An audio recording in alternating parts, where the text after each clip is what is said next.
샬롬. 오늘도 하나님 말씀 앞에 나오신 여러분 환영합니다. 우리 함께 기도하겠습니다. 하나님, 오늘도 우리에게 귀한 말씀 주시니 감사합니다.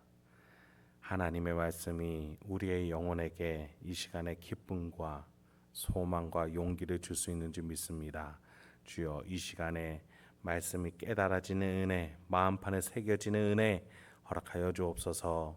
예수님의 이름으로 기도했습니다. 아멘.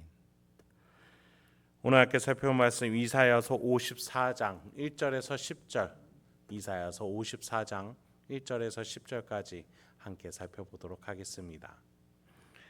계속해서 우리 하나님의 종이 어떤 사람이며 또 어떻게 사역할 것인지, 그리고 그 사람을 보내는 하나님의 심정은 무엇인지에 대해서 살펴봤어요. 오늘 본문에서는 그런 하나님의 마음에 대해서 좀 더 집중되는 본문인 것 같습니다. 7절을 먼저 볼까요? 내가 잠시 너를 버렸으나 큰 긍휼로 너를 모을 것이요. 이스라엘을 대하는 하나님의 마음이 어떤지 한 줄로 요약이 됩니다. 하나님은 이스라엘이 고통받게 잠시 버리셨습니다. 그런데 고통받는 게 하나님의 단순한 그 자체 목적이 아니었어요. 만약에 고통이 목적이라면 그대로 두셨겠죠? 그러나 하나님께서는 다시 너를 모을 것이요, 큰 긍휼로 모을 것이다 라고 약속하세요. 하나님은 이스라엘을 사랑하셨고 또 용서하셨던 거예요. 바벨론 포로 70년 생활로 버리셨어요. 그러나 그것은 하나님의 완전한 버림이 아니에요. 잠깐 그렇게 두신 거예요. 다시 모으실 거예요. 왜냐하면 사랑하시기 때문이에요. 이 시간에 깨닫기를, 그 고통 시간에 성숙해지기를 기다리면서 하나님은 같이 그 시간을 살아내셨음을 우리는 기억해야 합니다. 1절부터 3절 보도록 하겠습니다. 잉태하지 못하며 출산하지 못한 너는 노래할지어다. 상고를 겪지 못한 너는 외쳐 노래할지어다. 이는 홀로 된 여인의 자식이 남편 있는 자의 자식보다 많음이라. 여호와께서 말씀하셨느니라. 내 장막터를 넓히며 내 처소의 휘장을 아끼지 말고 널리 펴되 너의 줄을 길게 하며 너의 말뚝을 견고히 할지어다. 이는 네가 좌우로 퍼지며 내 자손은 열방을 얻으며 황폐한 성읍들을 사람 살 곳이 되게 할 것임이라. 포로로 있는 이 이스라엘 민족에게 어떻게 된다라고 얘기하세요? 번성할 것이다. 잉태하지 못하며 출산하지 못하는 한 여자가 있었어요. 그런데 그 여자에게 하나님이 역사하시니 어떻게 된대요? 외쳐 노래하라. 남편이 있는 자보다 자녀가 더 많아질 것이다. 그렇게 말씀하고 계세요.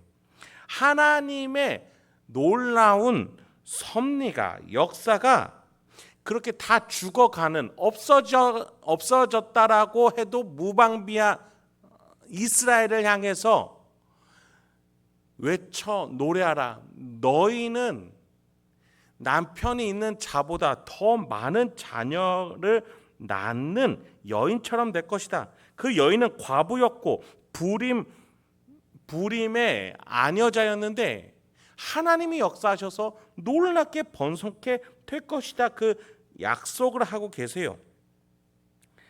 여러분, 여기에서 한두 명 정도의 번성이 아니에요. 2절에 보니 내 장막터를 넓히며 내 처소의 휘장을 아끼지 말고 널리 펴되 너의 줄을 길게 해라. 너의 말뚝을 견고히 해라.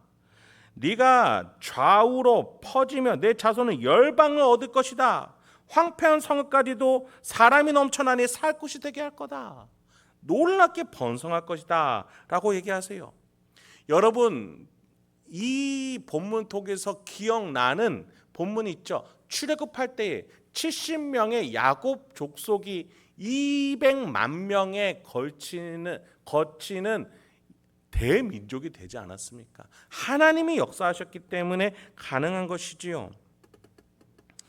여러분, 하나님의 종의 이러한 번성함은 이스라엘에게서 그치는 것이 아니라 하나님이 사용하시는 그 누구에게도 해당이 됩니다. 신약 시대를 살아가는 우리 교회에게도 동일하게 적용이 되는 거예요.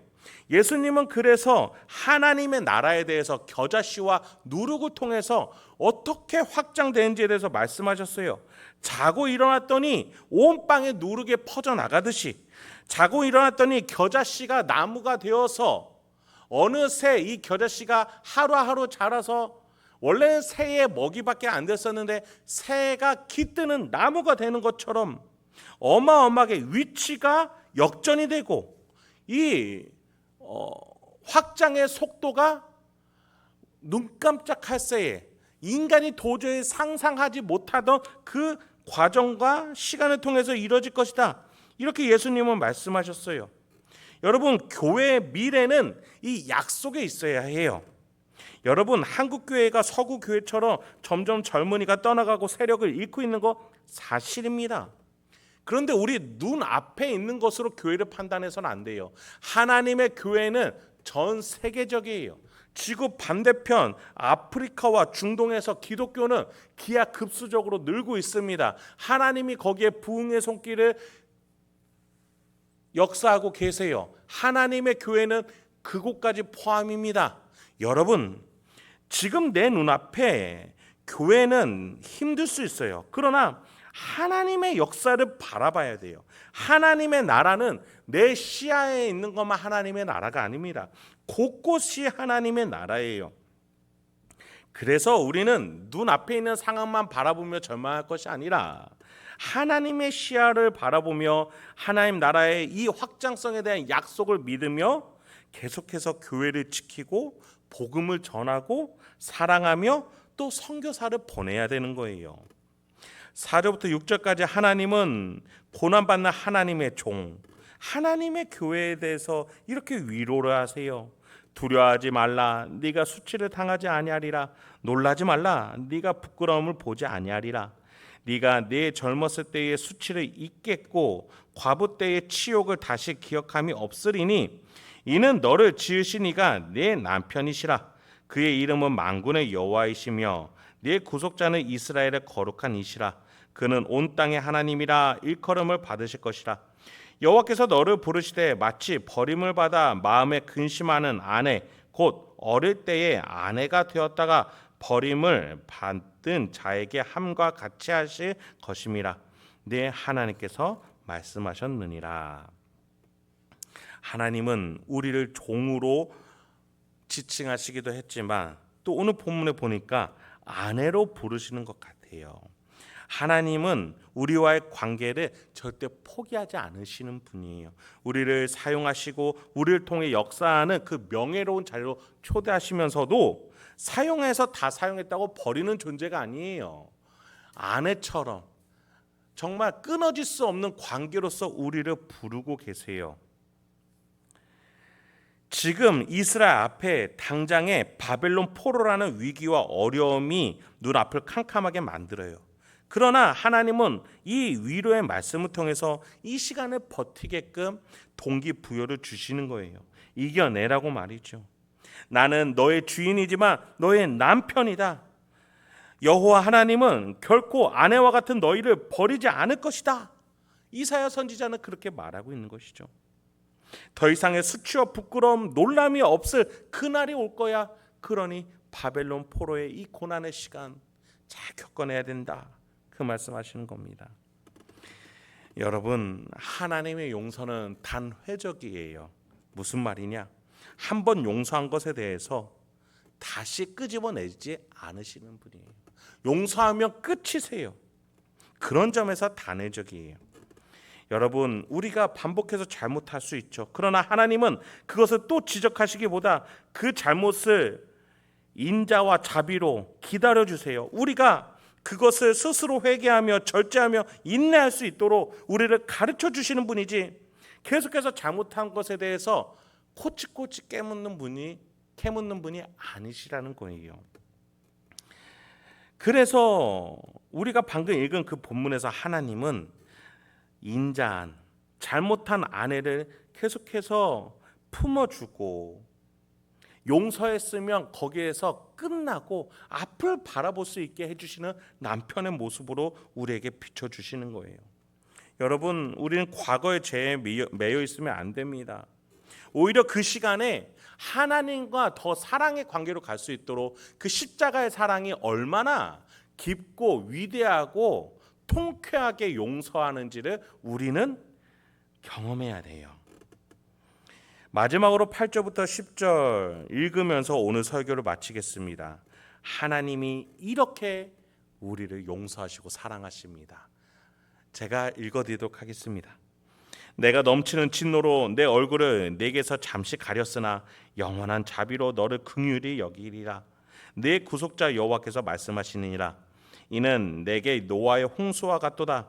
내가 다시는 노아의 홍수로 땅 위에 범람하지 못하게 하리라 맹세한 것 같이 내가 내게 노하지 아니하며 너를 책망하지 아니하기로 맹세하였노니 산들이 떠나며 언덕들은 옮겨질지라도 나의 자비는 너에게서 떠나지 아니하며 나의 화평의 언약은 흔들리지 아니하리라. 너를 긍휼히 여기시는 여호와께서 말씀하셨느니라. 함께 기도하겠습니다. 하나님, 오늘도 우리에게 귀한 말씀 주시니 감사합니다. 이 말씀 붙들고 우리가 다시 한번 하나님의 사랑 의지하면서 오늘을 살아갈 수 있게 하여 주옵소서. 주여, 우리 인생 앞에 있는 고난과 역경, 근심, 문제, 어려움들 그 속에서도 결코 하나님의 사랑이 끊임없이 주어지고 있다는 사실 기억하며 살아가게 하옵소서. 우리 눈앞의 현실이 여전히 어렵고 아프더라도 하나님의 사랑은 우리의 인생을 붙들고 있고 또 우리가 그 알을 깨고 나오기를 간절히 하나님께서 기다리고 계심을 기억하며 오늘도 하나님의 사랑을 기억하며 살아갈 줄 아는 우리 성도님들과 제가 될 수 있도록 인도하여 주시옵소서. 예수님의 이름으로 기도했습니다. 아멘.